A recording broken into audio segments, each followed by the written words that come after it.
a este foro de la Cámara de Comercio de Estados Unidos-España, y organizado también por El País, que está retransmitiendo por streaming en todas sus portadas este diálogo como el evento a lo largo del día. Lo primero, agradecerle que haya tenido la disposición a venir a este conversatorio en un día tan ajetreado como el que tiene hoy en Nueva York. Disponemos de unos 20 minutos. Me gustaría tratar los puntos cruciales de la actualidad. Por fortuna, no son necesarias muchas presentaciones con usted. Es usted, de hecho, uno de los políticos más conocidos de América Latina, con una larguísima trayectoria. Fue guerrillero del N-19, senador además de los que daban guerra, alcalde de Bogotá, 3 veces candidato presidencial y desde agosto pasado presidente de Colombia, el primer presidente de izquierda de Colombia, lo cual supone una responsabilidad añadida.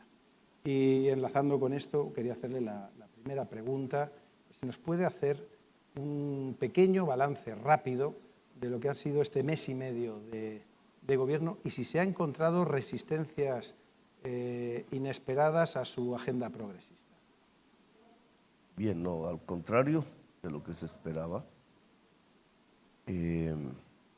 Lo que hemos logrado es ampliar el espacio de apoyo al gobierno, tanto el social como el político. Se esperaba, dado que la campaña venía de una fase de polarización política muy extrema en Colombia y similar a muchas partes del mundo, incluidos los Estados Unidos, mi triunfo fue por un margen del 3%. No voy a hablar del otro candidato, pero digamos, podía ser mucho más holgado y no lo fue porque precisamente la sociedad estaba partida más o menos en dos. Una queriendo mantener las cosas como estaban y otra queriendo ya un cambio. Sobre todo la parte juvenil de la sociedad y sobre todo las regiones que siempre habían sido excluidas del modelo económico y político de Colombia. Hoy por hoy tenemos un mayor margen de maniobra. ¿Cuánto durará? No mucho, pero tenemos un mayor margen de maniobra en el Congreso. Se esperaba que iba a haber una fuerte oposición. En la sociedad hemos llegado a niveles de 70% de favorabilidad, es decir, hemos captado buena parte del espacio que votó en contra. Hemos cambiado el lenguaje de la polarización, creo que ese es uno de los hechos importantes. El simple hecho de entrevistarme con Uribe, con ciertas figuras que son de la oposición, pero que venían gobernando el país, le quitó esa pugnacidad a la política colombiana, por lo menos durante los próximos meses. Y a mí me parece importante porque realmente hay que hacer una construcción pedagógica en el sentido de que a pesar de las diferencias, sobre todo en Colombia, no se debe pasar a la confrontación violenta, sobre todo en Colombia. Colombia es un país cuya historia muestra cómo del sectarismo político se pasa fácilmente al genocidio. Y ese es un lujo que no nos podemos dar. Quizás en otros países la pugnacidad política pueda ser más tolerada por la sociedad, pero en Colombia es muy peligroso. Y el gobernante tiene que tener mucho cuidado en cada palabra, porque allí sí que cada palabra puede desencadenar los gatillos. En ese sentido, en una reciente entrevista, el presidente Santos, que apoyaba el núcleo de sus políticas, decía que les faltaba afinar la narrativa. ¿Cree que ha habido confusión en ciertos mensajes del gobierno? Yo he tratado de no salir tanto. Los ministros han hablado más, hay una diversidad allí. El gobierno no es homogéneo políticamente. Tiene como dos grandes vertientes. Una que yo llamaría liberal, aunque el Partido Liberal no la reivindica así. Esa es una cosa de Colombia. Pero mitad del gabinete es de extracción liberal y la otra mitad del gabinete es progresista. es un poquito difamatorio porque en buena parte de la historia de Colombia el liberalismo ha sido progresista, no siempre. Pero son las dos grandes fuentes, digamos, que vertebran el gobierno, eso lo hace plural, un tanto difícil. Yo he hecho el ejercicio, claro, tener un gobierno homogéneo es más fácil, pero esa dificultad es una construcción democrática en sí misma. Entonces, digamos, eso hace aparecer, digamos, y es una crítica válida, el que el gobierno no tiene una narrativa, tiene una diversidad.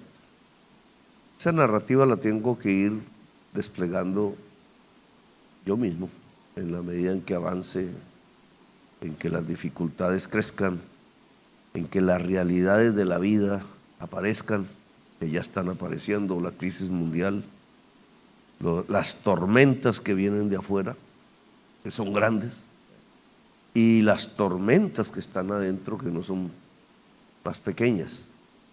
En cierta forma vamos hacia una tormenta perfecta en el mundo. En ese sentido, uno de los términos más importantes y también controvertidos de estas semanas ha sido el de paz total, que de alguna forma es aumentar el perímetro de la negociación a los grupos del narcotráfico. Hay quien piensa que es demasiado ambicioso, hay otros que consideran que es una negociación que está destinada al fracaso por la propia naturaleza de los grupos criminales. ¿Qué les diría a los críticos de la paz total? La dialéctica sigue siendo un buen acercamiento a las realidades. El mundo fluye, la política fluye. Si yo comparo este momento del conflicto armado con el momento de Santos, que no está muy distante en el tiempo, 4 años, han pasado, hay que decir que ha variado, ha cambiado el conflicto. Es cada vez más narcotraficante y el narcotráfico es cada vez más multicrimen y cada vez son más lejanas los referentes políticos propios del conflicto, que eran muy fuertes hace 30, 40 o 50 años, y hoy son apenas un eco. Esa multicriminalidad incluso traspasa las fronteras, ya ni siquiera tiene origen en Colombia, como antaño. Los procesos de valorización de las economías ilegales, que son fuertes por ilegales, tema de discusión de ayer, es la ilegalidad la que les crea la valorización, pero esos procesos de valorización ya no están dentro de Colombia. Esa es una oportunidad a la que le apuesto.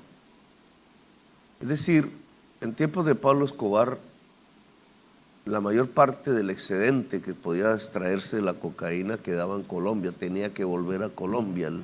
Las operaciones de lavado de activos eran fuertemente colombianas. Hoy no entran tanto a Colombia. Hoy se quedan aquí y en México, se van desparramando en Centroamérica, van destruyendo buena parte de la estabilidad democrática del continente. Haití es quizás el peor ejemplo, pero Haití hay dentro de cada uno de nuestros países y se han convertido en la región más violenta, pero allí hay una oportunidad y en esto, digamos, podría ser demasiado pragmático. Y es que en la medida en que la valorización que deja el mercado ilegal de la cocaína ya no se sitúa en Colombia, Colombia podría escaparse, lo cual no significa que acaba el problema. Simplemente se desplaza geográficamente. Porque en mi opinión, y en esto coincidimos muchos y muchas, el problema del mercado ilegal está en la ilegalidad, en tratar como una guerra un problema que se debe tratar como un problema de salud pública. Y ese es el discurso de ayer, gira alrededor de eso. Pero en la realidad de hoy, las organizaciones multicrimen le han dejado a Colombia una especie de división internacional del trabajo, que es producir la hoja de coca, es decir, recibir los venenos, y tener la fuerza armada, entre comillas, que cuida esas rutas es decir, recibir las bombas, los disparos, tener los muertos. Pero la riqueza, que es el objetivo del negocio, cada vez queda más afuera. Y creo que hay cierta conciencia, le voy a poner ese nombre, pero no es exacto, el proletariado del narcotráfico cada vez es más consciente de que está haciendo un papel de tonto, de que ya no es el tiempo de Pablo Escobar, que ellos ponen los muertos y la riqueza queda afuera. Eso da una oportunidad, es lo que creo que se está manifestando en estos momentos. Todas esas organizaciones con nombres que ya no alcanzan, hay que hacer ya un diccionario para entenderlo, un laberinto de organizaciones multicrimen, algunos de vieja data, otros, la inmensa mayoría de nuevo origen, han mandado cartas al gobierno pidiendo abrir negociaciones para un desmantelamiento. Incluso algunas, como este mundo se mueve entre el bioclima de la selva, algunas diciendo que quieren apostarle a la opción de revitalizar la selva desde donde están. Eso, para no caer en ingenuidades, significa que tienen cierta conciencia de que ya les ha quedado el peor papel que cumplir. Si se mantienen allí, su destino es la muerte incluso en manos de sus propios hombres. Y que un camino probable es negociar con la justicia, ojo ese término, porque ya no estamos hablando de poderes políticos, con la justicia caminos de beneficios jurídicos para finalizar su actividad. Pero una pregunta, ¿cree usted que en 4 años da tiempo a cerrar una negociación de ese tipo? Como le pasó a Santos, Santos quedó como en mitad del camino, pudo lograr un proceso, dejó otro en la mitad, no abrió este tema del narcotráfico propiamente dicho, quedó como con puntos suspensivos. El gobierno de Duque se aprovechó de ello y frenó todo.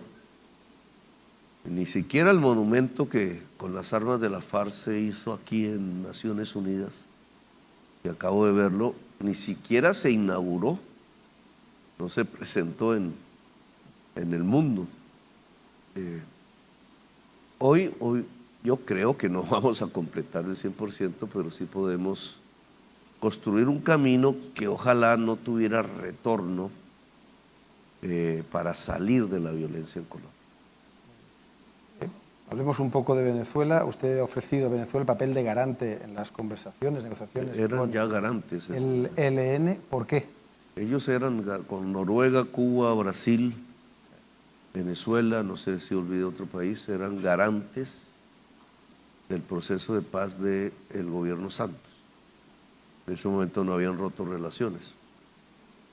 Cumplió un papel positivo. Y hacemos una valoración, y esta es una de las injusticias. Cuba, que después de Ecuador recibe las negociaciones, por lo cual el gobierno de Duque logró que el gobierno de Trump la metiera en estas listas de países terroristas por ayudar al proceso de paz en Colombia. Lo real es que el papel de Cuba y Venezuela en ese, y Noruega, que no se puede despreciar para nada, fue fundamental para que la FARC dejaran de ser guerrilla. El tiempo ha cambiado. Yo traté de reconstruir el punto en que Santos dejó el proceso, exactamente el mismo, sin cambiarle nada, volver a establecer los protocolos, volver a establecer los países garantes, continuar allí donde él suspendió, o lo suspendieron.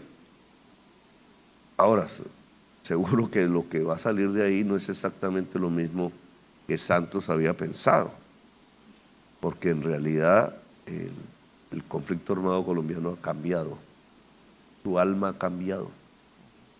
Respecto a Venezuela, usted ha abierto las relaciones con Venezuela, que estaban cerradas en el periodo de Duque.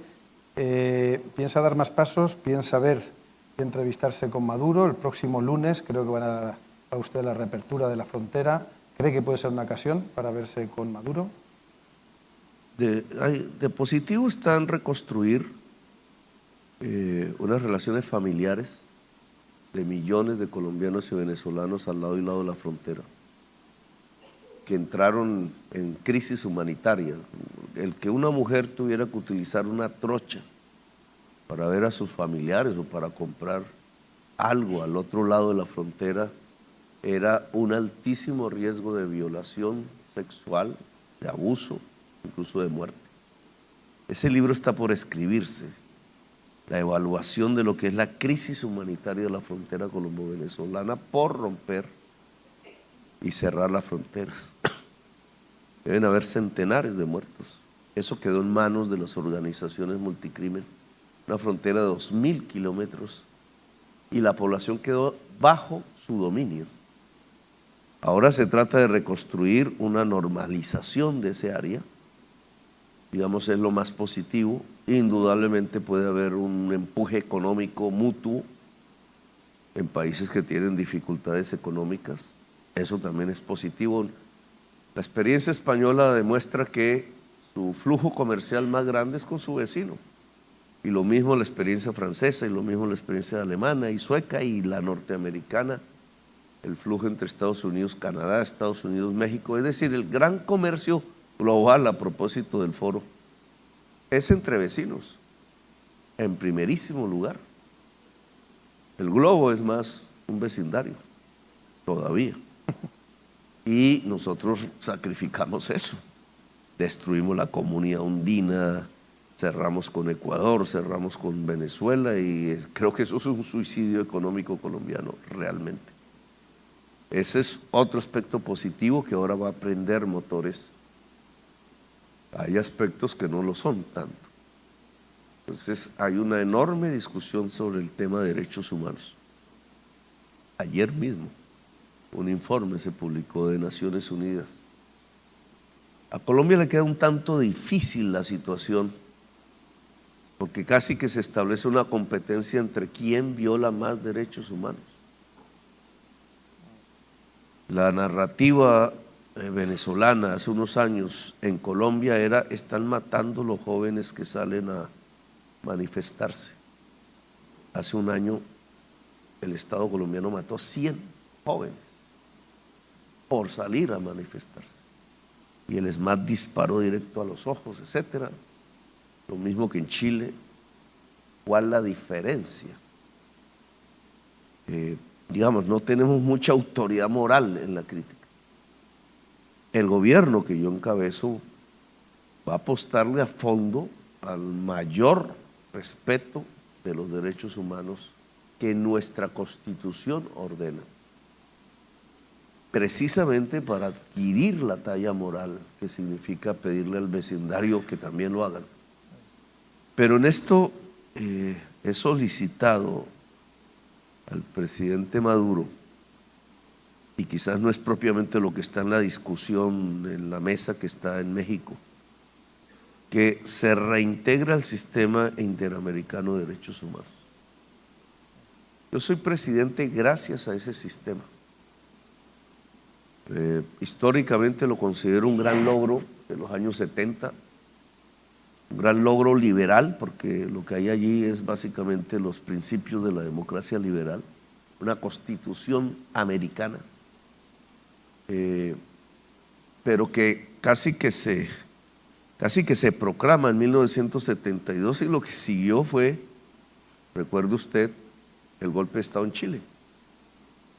O sea, se inauguró la Convención Americana de Derechos Humanos con el golpe de Estado contra Allende, y de ahí para adelante lo que hubo fue dictaduras y guerras. Entonces, cuando a mí me destituyen de la alcaldía, un fascista, que fue el embajador reciente ante la OEA por parte de Colombia, siendo procurador, que es una figura ahí, lo hizo rompiendo la Convención Americana, porque era una figura administrativa, quitándole los derechos políticos a un ciudadano de elección popular, a cualquiera, y eso es precisamente lo que prohíbe el artículo 23 de la Convención Americana. No se ha hecho solo en Colombia, se ha hecho en Venezuela, se ha hecho en Ecuador, se ha hecho en varios países en donde se ha roto con el sistema interamericano. Lo que yo estoy proponiendo es fortalecerlo, Presidente, revitalizarlo e invitar a Venezuela a que ingrese a él. Indican que nos queda poco tiempo. Entiendo de su respuesta que no tiene previsto en el corto plazo ver a Maduro, ¿no? No, eso no está, Sí. no está en este momento No está. en la agenda. Esta noche creo que tiene una cena con Biden. Usted ha hablado muchas veces de desnarcotizar la relación con Estados Unidos. ¿Qué quiere decir con eso? Y si cree que va a tener apoyo del presidente de Estados Unidos a la propuesta que hizo usted ayer de cambiar el dogma en la lucha contra las drogas. Hay una mentalidad más abierta de los Estados Unidos. Eso es real. En este mes y medio llevamos 4 conversaciones mucho más flexibles. 2, es un problema de los discursos. El énfasis ayer, claro, ante el mundo, trataría de demostrar que los problemas colombianos provienen de afuera. Ojo, ese es un error. Los grandes problemas colombianos son el producto de una élite política y económica indolente con su propio pueblo. Es decir, la causa fundamental de nuestro problema está al interior de la sociedad colombiana. Las perspectivas a veces por estar aquí en Nueva York pueden hacernos equivocar en eso. Y fue tema de conversación con el senador Leahy, una persona que nosotros queremos muchísimo, senador de los Estados Unidos. 3, yo lo que intento es llevar el diálogo con los Estados Unidos a un eje diferente, que es el tema de la crisis climática, y de ahí la importancia de la selva amazónica. He logrado algunas cosas. La conversación con la OTAN, de la cual somos miembros, no sé, un estatus rarísimo ahí, pero ahí estamos metidos, creo que es el único país latinoamericano en eso. Es llevar a la OTAN al cuidado de la selva amazónica, prestando una colaboración tecnológica al respecto. Con los Estados Unidos hemos logrado que se cree ya la primera unidad militar con helicópteros estos de Black Hawk 12, que será la primera unidad más que militar policial de apagar incendios en la selva amazónica. Es un cambio completo en lo que siempre ha sido la ayuda militar norteamericana a Estados Unidos, y ya es un logro. Ya están 3 helicópteros en esa función. Y quiero seguir jalonando un poco de ese hilo, porque me parece que por allí se puede construir un diálogo mucho más positivo con los Estados Unidos que lo que hasta ahora ha sido la mal llamada guerra contra las drogas. 2 preguntas más de política internacional. Intentamos cerrar. Putin ha llamado a una movilización parcial, ha amenazado con el uso de armas nucleares. Hay una escalada evidente por parte rusa. ¿Qué opinión le merece la conducta de Putin? Hay una escalada del conflicto. Lamentable. Nosotros no estamos con ninguna agresión internacional, ninguna. Con la OTAN discutía un poco ese tema. No hay invasiones buenas e invasiones malas.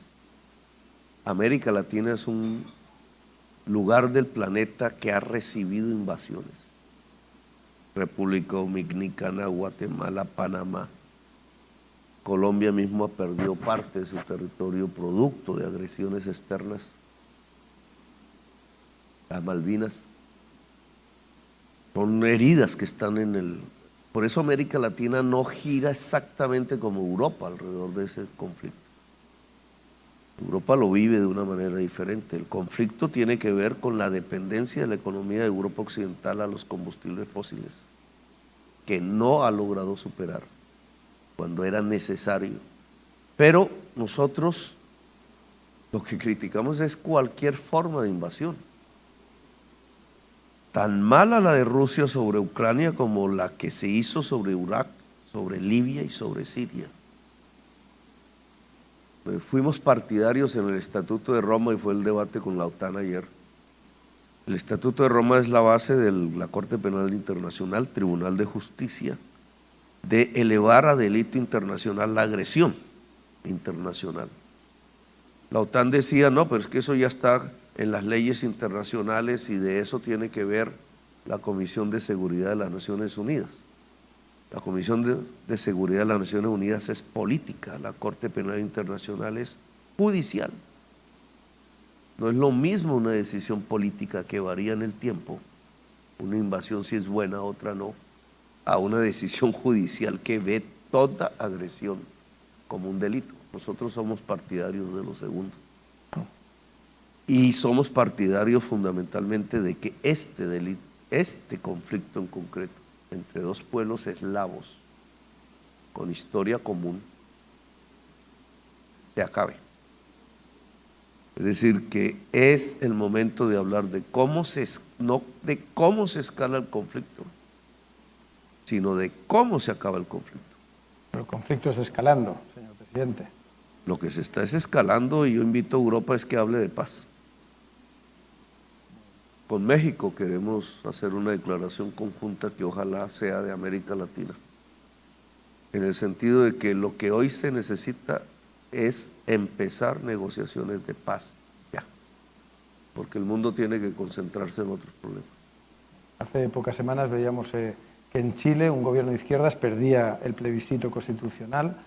¿Usted por qué cree que se dio? Y si se arrepiente de ese tuit que hizo sobre Pinochet relacionándolo con la Constitución. Me hace meter en política interna. Yo creo que ahí hay un error de la izquierda chilena muy fuerte. No podría adelantarte porque no soy chileno y no tengo que ver con el tema. Pero una derrota es una derrota. Tiene consecuencias. Y es lamentable desde la perspectiva de una construcción democrática. Yo sí estoy absolutamente convencido de que el fantasma de Pinochet tiene que desaparecer de América Latina de manera definitiva e irreversible.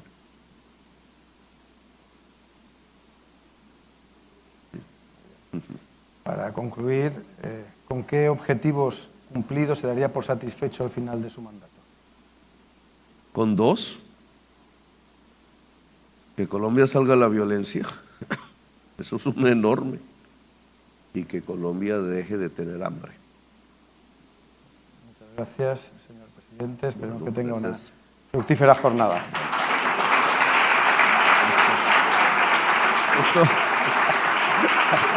Muchas gracias. Gracias.